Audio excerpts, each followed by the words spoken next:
Okay, so magandang araw po uli sa inyo. Pag-usapan naman natin ngayon eto pong, Pokpok Express Delivery, sa taga Malacanang po ang suki. Ba naman, sino ho kaya 'tong walang hiyang mangkanor na 'to? Isa raw hong mataas na opisyal ng Malacanang, sabi ni Nino Barsaga. Paano natin nasabing mataas na opisyal ng Malacanang? Ito ho kasi actually part 2 na lang ito. May nauna siyang, vlog tungkol diyan na nagdadala siya ng mga pokpok, hindi naman, mga prosti, ah, diyan po mga mamahali naman pong prosti. Dinadala niya diyan sa Malacanang. Ang istorya nga raw po nito sabi niya rung una, ah, merong, isang mayor ng Batangas na ano, na isinangkot doon sa droga. So ngayon ang inimbestigahan niya 'yon, malinis yung tao, walang involvement. Talagang inilaban niya talaga sa taas na, "Wag niyo hong isali 'yan," sabi niya, ni Nino. Malinis po yung taong 'yan. O tignan niyo nangyari sa Halili, 'di ba? Patay. Oh, matapos na maisangkot sa war on sa illegal drugs. Patay, na-sniper si Halili. Nagkaroon ba ng, mahigpitang imbestigasyon? Wala. Ang, nabalitaan ko nag-imbestiga roon mga ano lang, reporter. House show yung nangyaring investigation. Oh. So ngayon, sabi ni Nino, eto pong, pulitiko na 'to, kapagka kailangan daw po ng, pokpok ng taga Malacanang, tatawagan yung mayor para supplyan siya ng babae. At itong si Nino ang tagakuha, taga-deliver. Sabi niya nga bawal lang, mayroong, suklay na dala, pero dapat po naman nagsusuklay. Bawal po yung may hikaw kasi baka ipangkalmot, 'di ba? Bawal ang merong, tawag diyan, singsing, pulseras, kwintas. Kailangan talaga katawan lang ng babae at damit. Yun lang ang madadalhin niya doon. Oh, buti nga puwedeng magsapatos, 'di ba? Ito pakinggan niyo 'to ngayon, itong kanyang, idinugtong. Ito po yung usapan, hindi, ito po yung, reaksyon niya ron kasi sa mga, atake ni Banat Bay laban kay Maharlika. Oh, kaya lang dito nabanggit nito ni Nino Barsaga yung tungkol po diyan, another detail dun po sa mga pokpok na dinadala niya sa Malacanang. Yung sinasabi ni Banat Bay na tinawag daw si dating Pangulong Duterte na Mangkanor, nakailang babae ba ako nagdala sa Malacanang? Shit! O kayo ngayon po mga kababayan, tanungin ko kayo, sino po si Mang Kanor? 'Di ba? Naku, hindi ho pro-BBM si Bagong Lipunan. Wag ho kayo magpapaniwala diyan. Mismong sinabi rin niya ron sa post niya, na wala siyang kinakampihan na raw. Style niya po ngayon ni Bagong Lipunan, ano daw, neutral. Wala nang kinakampihan, wala nang pinapanigan. Lahat bibirahin ni Bagoong Lipunan. Ah, 'yan. So, bagong diskarte. Okay, uulitin ko lang po. Baka naman po kasi hindi nyo pa mapaniwalaan. Ako rin, hindi ko rin mapaniwalaan ito. Kasi baka sabihin ni Harry Roque, kagaya doon sa baril, ang tanda na ni Tatay Digong, makabitbit pa ba ng isang bag na baril? Bakit? Lalakad ba yung mga yan? 'Di ba? Na walang bodyguard? O kung hindi man si Daddy Diggs ang may bitbit at ang tinutukoy ng witness, 'di ba? Sa Senate investigation, hindi naman po nung same day ng investigation na mahina na si Daddy Diggs. Noon pa ho, ilang taon na nakalipas, malakas pa sa kalabaw. Oh. Noon malakas pa sa kalabaw, ngayon ho kasi iba na. Malakas na lang magmura at magbumambuli, pero katawan 'di na talaga. Baka ito hindi po magets pa ito ng mga DBS, ito ho ulitin po natin. Kung sino ang again, this is an allegation coming from Nino Barsaga and it was public. Okay? Ito, ulitin natin kung sinong tinutukoy niya rito, ha? Yung sinasabi ni Banat Bay na tinawag daw si dating Pangulong Duterte na Mangkanor, nakailang babae ba ako nagdala sa Malacanang?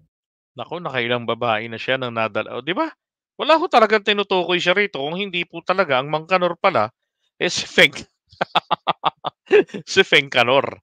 Oh, tuloy natin. Hindi ko mabilang.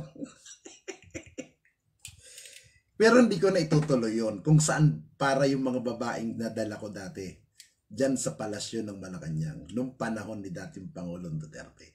Hindi ko na irerekta kung sino yung binalhan ko, sino yung kausap doon at ano ang dati nilitan niya ko to eh.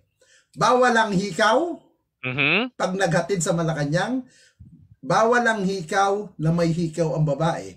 Bawal may singsing, bawal may kwintas ang mga babae na i-deliver ko dyan sa Malacanang. Baka naman kasi lalagyan nila ng kwintas. Baka kaya ho bawal yung mga yon, baka ho sumabit, tatali nila, nakaposas, nakadipang ganyan, nakakadena yung paa, tapos proleta, papaikutin. Tapos titirahin nila ng dart. Baka naman ganun kasi. Oh, At biro lang. lalong bawal ang babae na may dalang suklay.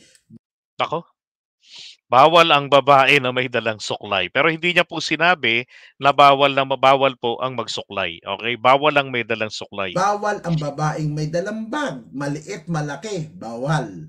Nako, sino kaya yun? Sabi, kung bata pa si JPA, pwede uli. Diba? Sa Senado yan. Okay? Pero hindi po sa Mangkanor, ha? Bawal yun. Hindi ko nalang i-mention kung saan ko para kanino yung mga babae at kanino ko kinuha ang mga babae. Nako. Pero dito po, ayaw niyang i-mention kung para kanino. Pero dito ho, sinabi niya eh. Oh. Yung sinasabi ni Banat Bay na tinawag daw si dating Pangulong Duterte na Mangkanor. Nakailang babae ba ako nagdala sa Malacanang? Hindi ko mabilang. Pero hindi ko na itutuloy yun kung saan. Oh, di ba? Nakailang ba? Okay. At lalong bawal ang babae na may dalang suklay. Tama. Baka paglagyan ng surveillance camera. At ma-discover na hindi na pala umuunat si Manoy. Ay, nako. Bawal ang babaeng may dalang bag. Maliit, malaki. Bawal. Bawal yun. Hindi ko nalang i-mention kung saan ko para kanino yung mga babae at kanino ko kinuha ang mga babae. Ang presyo ng isang babae tumataginting na 120,000. Oh, hindi ho galing Avenida yan, ha? Hindi ho galing ng Quezon Avenue yan. Ha? Big time po yung pinagkukunan dyan. 120K per kipay. Ilang kaya dinideliver nito? No? Ni Ninyo. Per ulo yun. Per ulo yun, isang babae. Ayaw pa sabing per kipay labum. Isang kilalang socialite lang ang kukunan ko ng babae. Kurisa tawa ng At tao. alam na nung socialite, pag para sa Malacanang, alam na ang protocol kung ano ang mga dapat nawala sa katawan. Alam niya ni Byron. Oy, walang hiya ka, Banat Bay. Magsalita kayo. Magsalita ka tungkol dito. How stupid are you? Parehas kayo! How stupid are you? Parehas kayong stupido, tangat, gago, Tapos pulon. paniniwalaan niya kayo na galit siya kay Marcos? Because makabayan siya? Parehas lang kayong dugo. Okay. So yan po. Diba? Nako, yari ka ninyo. Mag-ingat ka daw. Baka hinahunting ka. Baka nung mahilig magmura. Diba? Kasi, alam nyo na. Alam nyo ho, pinatutunayan po rin talaga ni Nino kung gaano po siya kadikit talaga o yung kanyang level ng pagka-DDS. Kasi kinukondinan niya nga itong mga nagsasabing sila yung mga DDS. Kasi siya po pala, mayor pa lamang po si Duterte, nandun na po siya, nakadikit na talaga siya. Pinatatawag. Yun nga yung binabanggit nito ni Vlad. 'di ba, ni Vlad, hindi ho si ano, Dracula ha, si ano, si Vlogcaster Dean, si Dean Vlogcaster Dean. Oh, sila-sila po kasi yung mga tauhan ni Digong noon pa. Yan. Okay? So ganyan po siya kadikit. Ako di ko sinasabing si Digong. Pero kung susundan natin, yung tinutukoy rito ni Nino Barsaga, wala hong iba talagang babagsakan dito. 'Di ba? Kaya nga ang tanong sino ang mataas na opisyal? Kaya nga tanong ko ito sa loob po ba ng palasyo, sino po ba ang mga opisyalis diyan? Sino po ba yung maituturing natin na mataas na opisyal? 'Di ba? O, ilan ba yung mga nandiyan sa Malacanang? But the mere fact, and again, hindi ko tinutukoy kung sino yan. Yan akusasyon ni Nino Barsaga na isa po talaga sa certified na DDS. Kaya lang, ang tanong, bakit ginawa nilang bahay putahan ang Malacanang? 'Di ba? Parang tambayan lang nila. Ganun na klase ng pambababoy nila sa palasyo ng Malacanang. Sabi nga disente daw. Anong Golden Frosty? Hindi po. Golden Kipay Labum. 'Di ba? Oh, Wadas Bodega, magandang umaga po sa inyo. Ay nako. So ngayon, ako talaga inaasahan ko rito hindi po nila to paniniwalaan ng mga DBS. Etong revelasyon na to ni Nino. Pero kung gusto nilang mag-investigate, papaano yan nasabi ni Nino, papaano niya nasabi ng mga ganyan, well, dapat nilang maintindihan gaano ba kalakas itong si Nino. At kung bakit lahat po ng mga vloggers, sa totoo lang, hinahangad ang monetization. 'Di ba? Para meron naman pong Consuelo de Bobo, revenue. Pero siya hindi ho nagpapa-monetize yan. Pagka nagka-jowa pa yan, bibigay niya sa jowa niya yung kanyang page. Gagawa na naman siya ng bago. Maabot ng mga 35,000, 38,000 yung kanyang mga subscribers. Pamimigay lang niya yon. Inamin din niya po nung nakaraan niya pag-vlog na meron silang sinasahod mula po sa nakaraang administrasyon. At gayon din itong sila Banat Bay. Di ba?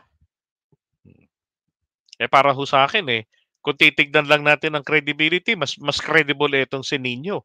Dahil hindi ho biro yung kanyang revelation na to totoo, sa gabi gising. Night person din siya po 'Di ba? Puna ng puna kay PBBM. Na meron tayong presidenteng bangag noon. Bangag pa rin ngayon. Parang ganito lang yan na meron tayong manyakis noon. Manyakis pa rin ngayon. Sino po ba yang mataas na opisyal na yan ng Malacanang? Dapat sabihin po ni Nino yan. 'Di ba? Sana sabihin ni Nino. Or Senator Amy Marcos. Baka naman po, dahil ito po'y pambababoy. Ang tagal ng panahon ninyong nanirahan dyan. Baka naman maisipan mo 'di ba? Paimbestigahan ito kung sino po ang manyakekoy na Mangkanor diyan po sa Malacanang. 'Di ba? Alam niyo, palagay ko naman mas maganda yan kaysa yung atupagin niya yung bubuli diyan sa mga proponent ng People's Initiative. Unang-una, yung pinaka main goal nila na mapalitaw na merong public fund na ginamit, wala naman po silang mga nakuhang mga testigong pinagsalita na nagsasabing nagkaroon po ng bayaran. Bagkus ang meron lang laging sinasabi nila pangbubudol sa paliwanag. Kasi nga po, ayuda nation tayo. 'Di ba? Pero yung para patunayan na merong pera ng gobyerno na involved, hindi ho nila na-establish. Ito ho, dapat na talagang mas maimbestigahan ito. Para kung sino man yung mga taga-PSG diyan, 'di ba? Bakit nyo pinayagan yan?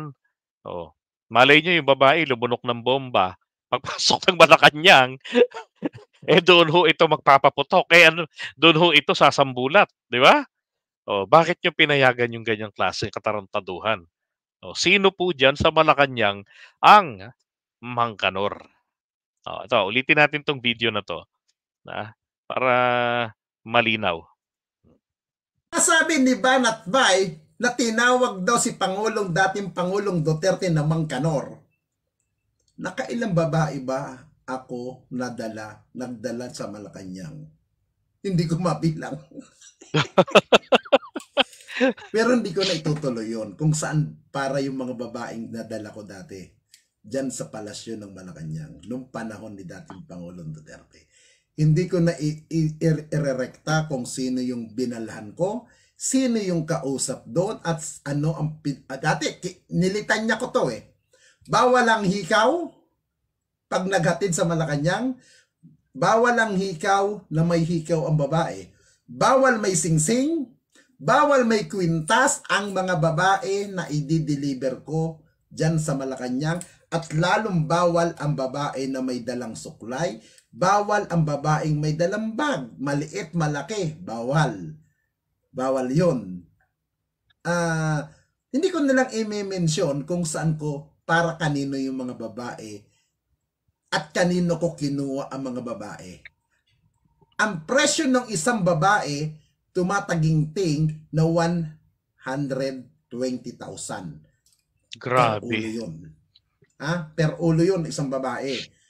Isang kilalang socialite lang ang kukunan ko ng babae. At alam na ng socialite, pag para sa Malacanang, alam na ang protocol kung ano ang mga dapat nawala sa katawan. Alam niya ni Byron. Tuloy. How stupid are you? Parehas kayo! Stupid are you? Parehas kayong stupido, tangat, gagot, Mas ulol. paniniwalaan niya kayo na galit siya kay Marcos? Because makabayan siya? Parehas lang kayong bugok. Yung Di ba? Sabi ni ni Rick Gergal, meron din pala confidential pokpok fund. Ay nako, grabe. So, alam niyo na, bahala kayo. Kayo na po yung humusga dyan. Totoo ba sinasabi ni Nino? Ano ba nakataya dyan sa revelasyon ni Nino? Di ba? Kalayaan niya, di ba? Demanda yan. Pero sa tingin ko naman, hindi ho magsasalita si Nino Barsaga nang hindi niya kayang patunayan. Sabi nga niya alam niyo, hindi ako magsasalita ng wala akong mga katibayang hinahawakan. Ugali ko yan, itinatabi ko yung mga conversation, yung recording ng phone call sa kanya na, tawagan mo to. Hindi ho ba't sinampulan niya tayo noon nung ito nagtaka ko rito inaresto yan sa Baguio, di ba? Ng mga pulis ng Maynila, ng SMART. Inaresto. Ang ginawa niya ngayon, may tinawagan siya na tao na yun yung nagbabato sa kanya kung kailan babanatan, ano yung pambabanat kay Isko Moreno. Walang iya. Pero ang totoo everything was just a drama pala. Bakit kanyo?